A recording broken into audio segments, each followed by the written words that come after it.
দর্শক শুনছিলেন মার্কিনটল ব্যাংক সংবাদ শিরোনাম, এবার বিস্তারিত।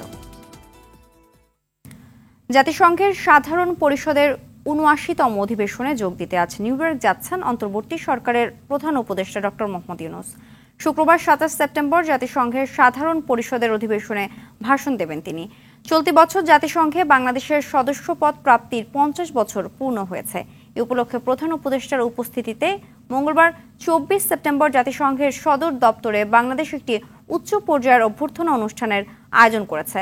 বিভিন্ন দেশের প্রতিনিধি দলের প্রধান ছাড়াও জাতিসংঘের শীর্ষস্থানীয় কিছু কর্মকর্তা, রাষ্ট্রপ্রধান, বিভিন্ন সংস্থার প্রধান এ অনুষ্ঠানে অংশ নেবেন। এছাড়াও জাতিসংঘ সাধারণ পরিষদের অধিবেশনের ফাঁকে মার্কিন প্রেসিডেন্ট জো বাইডেন বাংলাদেশের অন্তর্বর্তী সরকারের প্রধান উপদেষ্টা ডক্টর মোহাম্মদ ইউনূসের সঙ্গে দ্বিপক্ষীয় বৈঠক করবেন ২৪ সেপ্টেম্বর। সাম্প্রতিক বছরগুলোতে মার্কিন কোনো প্রেসিডেন্ট বাংলাদেশের কোনো সরকার প্রধানের সঙ্গে দ্বিপক্ষীয় বৈঠক করেননি।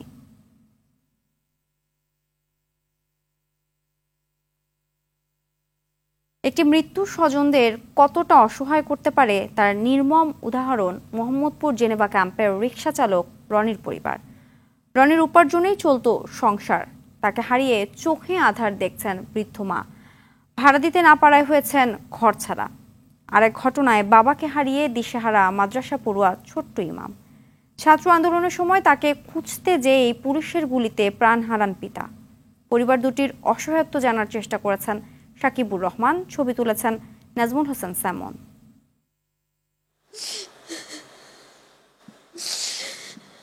ছেলের মৃত্যু ২ মাস না যেতেই হয়েছেন ঘরছাড়া। ভাড়া বাকি পড়ায় বের করে দেয়া হয় বৃদ্ধ মাকে। সম্পদ বলতে ছিল না কিছুই। রনির রিকশার পেডেলেই ঘুরত সংসারের চাকা। অনিশ্চিত ভবিষ্যতের মুখোমুখি দাঁড়িয়ে এখন কান্নায় যেন নিত্যসঙ্গী। আমার একটাই ছেলে ছিল, রিকশা চালাইতো। আমি আমার ছেলে, আমরা দুজন একটা ছোট ঘর ভাড়া নিয়ে থাকতাম।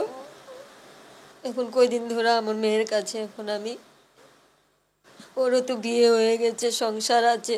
18 জুলাই ছাত্র আন্দোলনে আল্লাহ করিম মসজিদের সামনে পুলিশের গুলিতে লুটিয়ে পড়ে রনি। বেঁচে থাকার একমাত্র অবলম্বন নারী ছেঁড়া ধনকে হারিয়ে দিশেহারা মা। 12টার সময় শুনছি আমার ছেলের গুলি লাগছে। সে বাংলা নিয়ে গেছে, দেখছি আমার ছেলে নাই, কিচ্ছু হয় না, আমার ছেলের বিচার হয় নাই। আরেক নির্মম পরিহাস যেন মনসুর মিয়ার পরিবারে। বসিলা ব্রিজের সামনে 19 জুলাই পুলিশের গুলিতে নিহত হন তিনি। বেরিয়েছিলেন ছেলের মাদ্রাসার খোঁজ নিতে। সেই খোঁজ আর নেওয়া হবে না কখনো। পুলারে মাদ্রাসায় দিমতো ওর জন্য একটু দেখতে গেছিল, যে দেখে আসি রাস্তাঘাটের পরিস্থিতি কেমন। দেখতে গিয়েই মনে করেন গুলি খাইছে। আমার হাজবেন্ডই একমাত্র ইনকামের মানুষ ছিল। ছোট্ট সন্তান বড় হয়ে বাবার হত্যার বিচার করতে চায়। হাফেজ হয়ে পূরণ করতে চায় বাবার শেষ স্বপ্ন। আমার বাবা আমাকে হাফেজ করানোর জন্য চেয়েছিল। আমার বাবার স্বপ্ন আমি পূরণ করব। আমি হাফেজ হয়ে আদালতে যে বিচার করব। এখন কেবল স্মৃতি আঁকড়ে বেঁচে আছেন বড় ভাই। চোখের পানিতে চাইলেন বিচার। এই ফ্যাসিস্ট সরকারের বিচার তো অবশ্যই চাই। কারো কাছে কোনো আমরা অনুদান পাইনি। এখনো কোনো সরকারি বেসরকারি কোনো লোক আমাদের কাছে আসেও না, যা কোনো কথা জিজ্ঞাসা করে না। এমন গল্প যেন স্বজনহারা প্রতি পরিবারের। সঙ্গে আছে সরকার বা কোনো পক্ষের থেকে সহযোগিতা না পাওয়ার চাপা ক্ষোভ। সহযোগিতার গল্প শোনালেও এখনো কেউ পাশে দাঁড়ায়নি তাদের। সাকিবুর রহমান, RTV, ঢাকা। এদিকে পরিবারের সচ্ছলতা আনতে পড়াশোনার পাশাপাশি ফ্রিল্যান্সিং করে বড় হওয়ার স্বপ্ন দেখতেন মাদারীপুরের বৈষম্য বিরোধী আন্দোলনে নিহত দীপ্ত দে। কিন্তু পুলিশের ধাওয়ায় পানিতে ডুবে মৃত্যুর পর তার সব স্বপ্ন অধরাই রয়ে যায়। জেলার সরকারি কলেজের মেধাবী এই শিক্ষার্থীর অকাল প্রয়াণ কিছুতেই মেনে নিতে পারছে না পরিবার ও সহপাঠীরা। মাদারীপুর থেকে মঞ্জুর হোসেনের পাঠানো প্রতিবেদন জানাচ্ছেন রেজওয়ান শরীফ।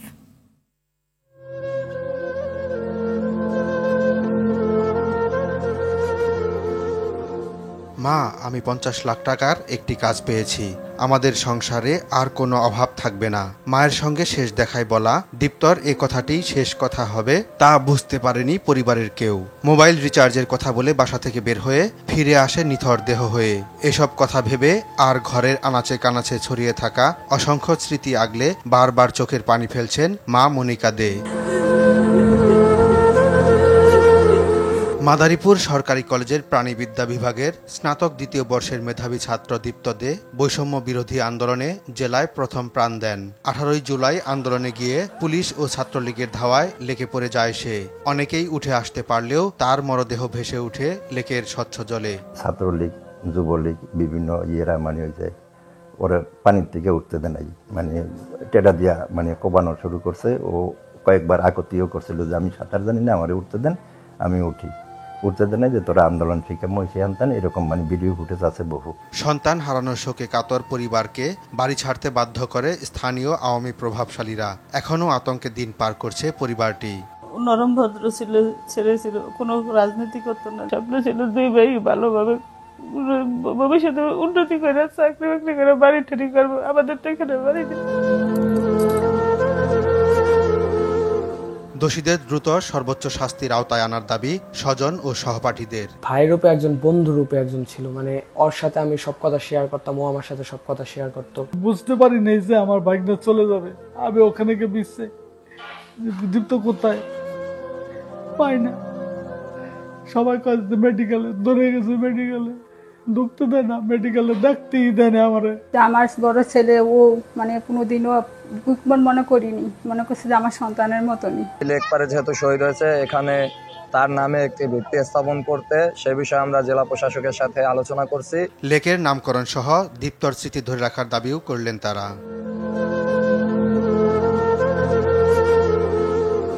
রেজওয়ান শরীফ, RTV। পার্বত্য জেলা খাগড়াছড়ি ও রাঙামাটিতে সংঘর্ষের ঘটনায় জারি করা 144 ধারা প্রত্যাহার করেছে স্থানীয় প্রশাসন। তবে রাঙামাটিতে পাহাড়ি আন্দোলনকারীরা অবরোধ চালিয়ে গেলেও 48 ঘণ্টা পর রোববার সন্ধ্যায় পরিবহন ধর্মঘট তুলে নেয় পরিবহন মালিক শ্রমিক সমিতি। ফলে ক্ষুদ্র যানবাহন সহ দূরপাল্লার বাস ও পণ্যবাহী যানবাহন চলাচল শুরু করেছে। এদিকে খাগড়াছড়িতে 144 ধারা তুলে নিলেও অবরোধ চলমান রয়েছে। ফলে সব রকম যানবাহন চলাচল ও ব্যবসা প্রতিষ্ঠান বন্ধ রয়েছে। এসব এলাকায় আইন শৃঙ্খলা পরিস্থিতি নিয়ন্ত্রণে রাখতে যৌথ বাহিনী টহল জোরদার করা হয়েছে।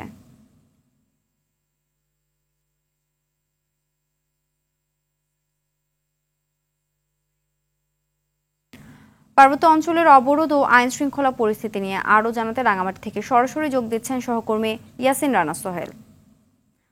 সোহেল, রাঙামাটিতে অবরোধে জনজীবনে কোনো প্রভাব পড়েছে কিনা এ বিষয়ে আর কি তথ্য আছে আপনার কাছে জানাবেন? গতকালকে কিন্তু প্রশাসনের আশ্বাসে পরিবহন শ্রমিক এবং মালিক যে অনির্দিষ্টকালের জন্য ধর্মঘট আহ্বান করেছে, সেই ধর্মঘট তারা প্রত্যাহার করে নিয়েছে। কিন্তু এখানে বলে রাখি, গত পরশুদিন শনিবার থেকে 3 দিনের অবরোধ কর্মসূচি দিয়েছে পাহাড়ি ছাত্র জনতা। তারা কিন্তু এখনো তাদের সে অবরোধ অব্যাহত রেখেছে, সেটি এখনো চলমান রয়েছে। আমরা আজকে সকাল থেকে দেখেছি পরিবহন শ্রমিক মালিকরা ধর্মঘট প্রত্যাহারের পরে সকাল থেকেই শহরের একমাত্র চলাচলের বাহন সিএনজি অটোরিকশা চলাচল করছে, দূরপাল্লার বাস ছেড়ে যাচ্ছে, কিন্তু নো রোডে কোনো ধরনের নো যান চলাচল করছে না। তার কারণটি হচ্ছে যারা অবরোধের আহ্বান করেছে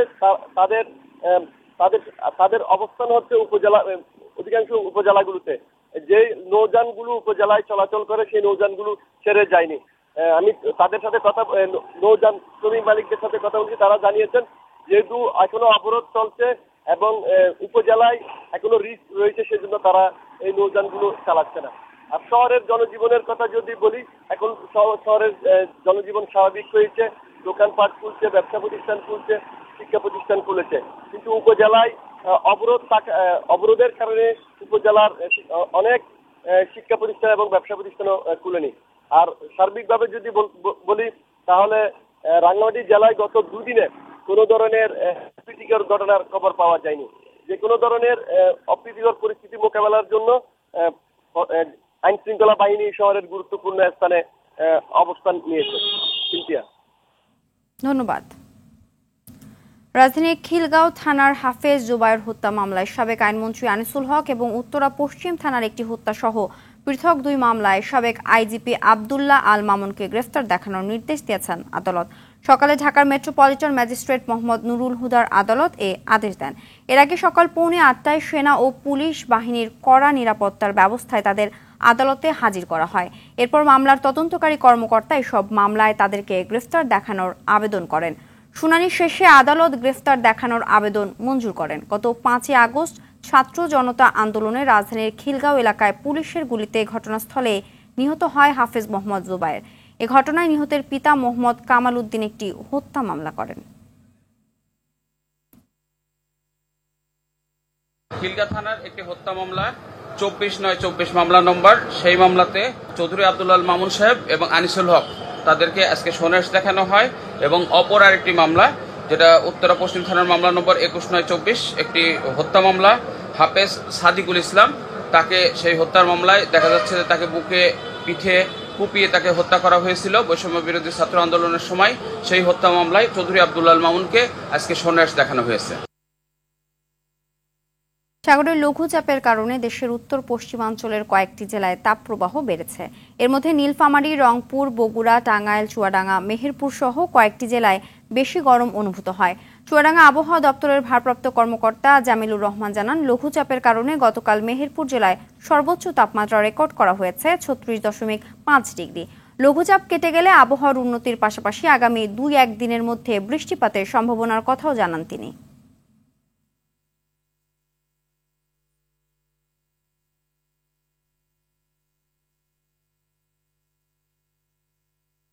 দর্শক, সাগরের লঘুচাপের কারণে দেশের কয়েকটি জেলায় তাপপ্রবাহ বেড়েছে। এ বিষয়ে বিস্তারিত জানাতে মেহেরপুর থেকে সরাসরি যোগ দিচ্ছেন সহকর্মী মাজিদুল হক মানিক। মেহেরপুরে তাপপ্রবাহ বেড়ে যাওয়ায় জনজীবনে কি ধরনের প্রভাব পড়েছে জানাবেন।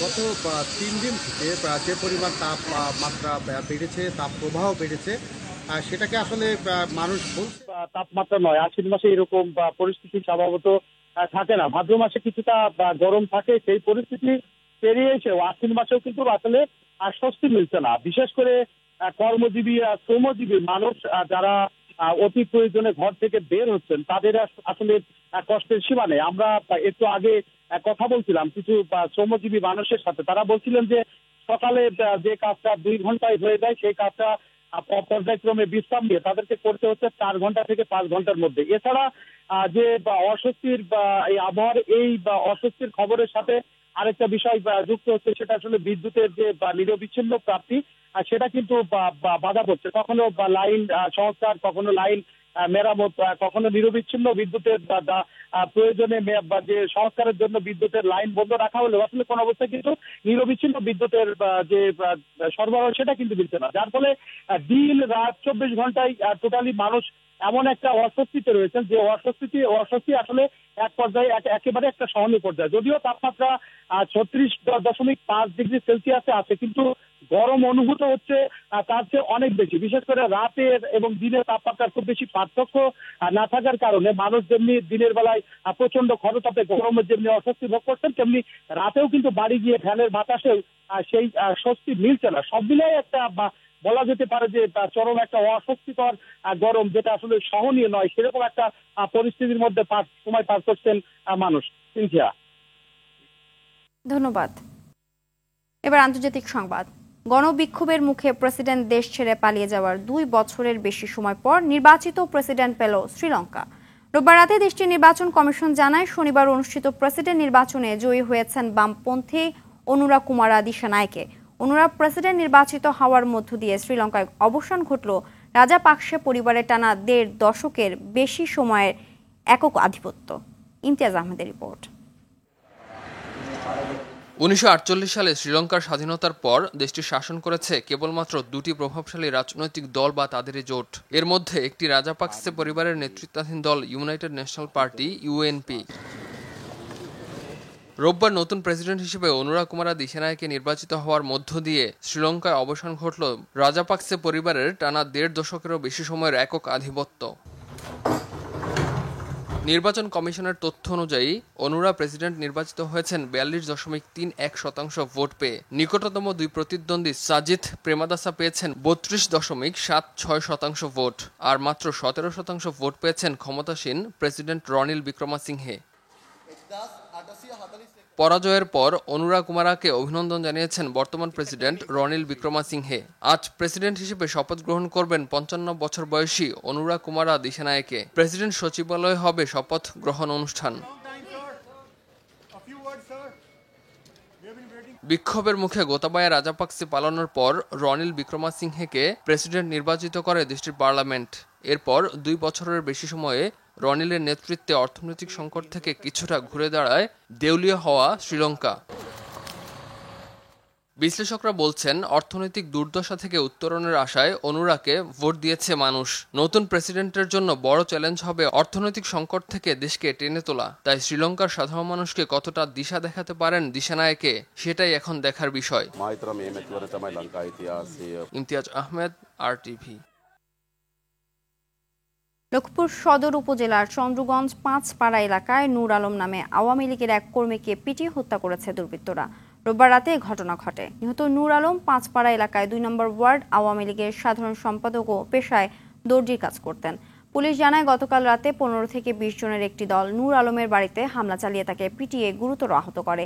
এ সময় স্ত্রী বাধা দিতে আসলে তার স্ত্রী ও সন্তানকেও পিটিয়ে আহত করা হয়। পরে গুরুতর আহত অবস্থায় নূর আলমকে উদ্ধার করে হাসপাতালে নিলে চিকিৎসক তাকে মৃত ঘোষণা করেন। এদিকে রাজবাড়ীর গোয়ালন্দে সুশীল কুমার সরকার নামে এক চরমপন্থী নেতাকে কুপিয়ে ও গুলি করে হত্যা করেছে দুর্বৃত্তরা। রোববার সন্ধ্যায় উপজেলার কাটাখালী মোড় এলাকায় এই ঘটনা ঘটে। বিষয়টি নিশ্চিত করে গোয়ালন্দ থানার ভারপ্রাপ্ত কর্মকর্তা জানান, নিহত সুশীল হত্যা, ডাকাতি, চাঁদাবাজি সহ একাধিক মামলার আসামি।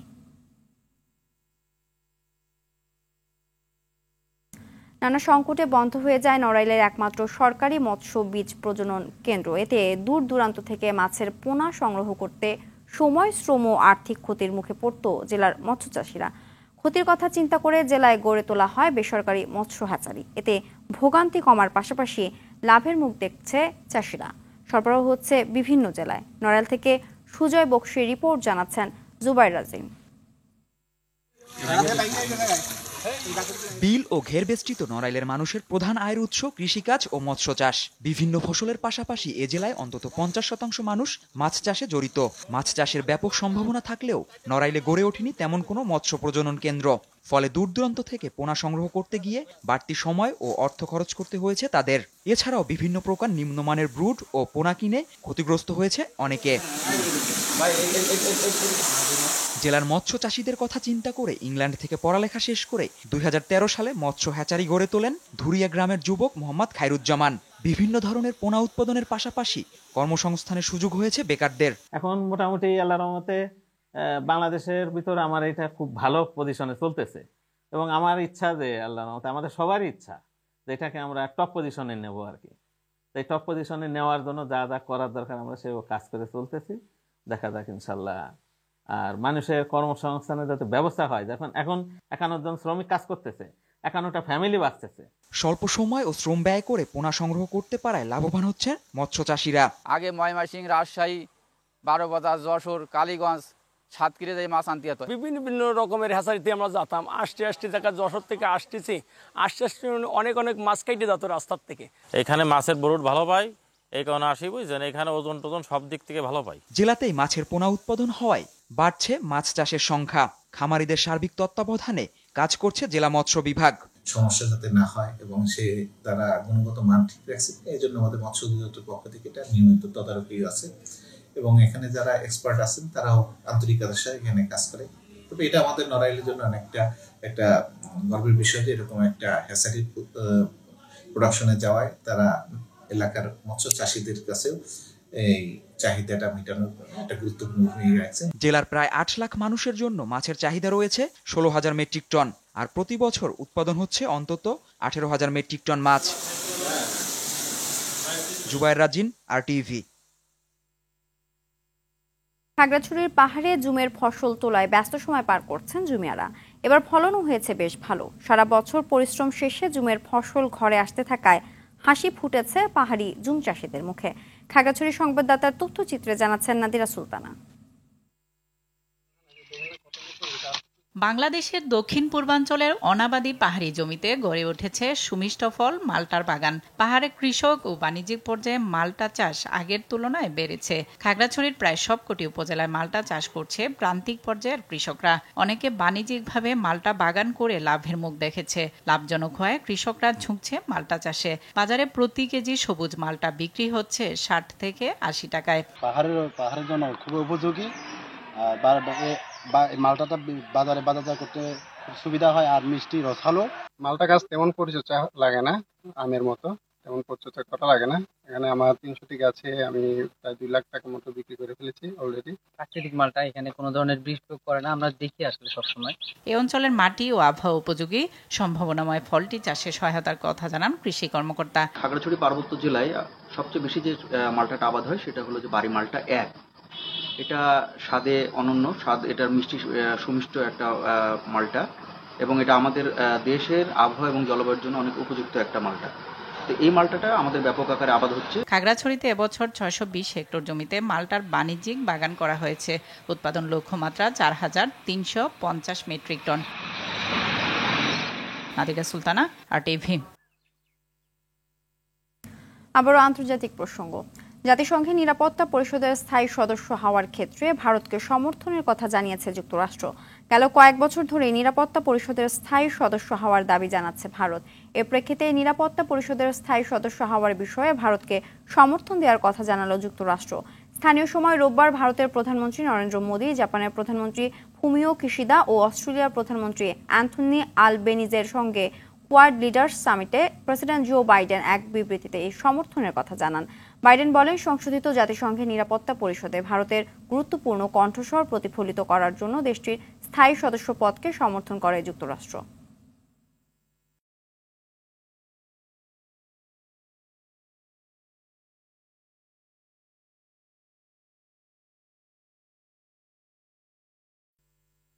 খেলার খবর, ফুটবল।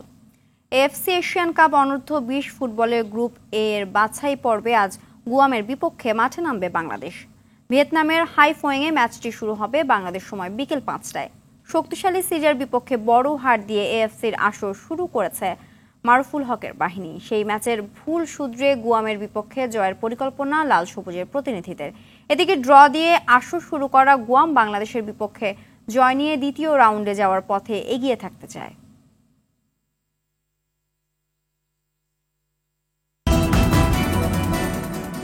সকালের সংবাদ এই পর্যন্ত। সবশেষ সংবাদ জানতে যে কোনো মোবাইল ফোন থেকে 24141 নম্বরে ডায়াল করুন। মধ্যাহ্ন সংবাদ দুপুর 12টায় দেখার আমন্ত্রণ রইল। ধন্যবাদ সবাইকে।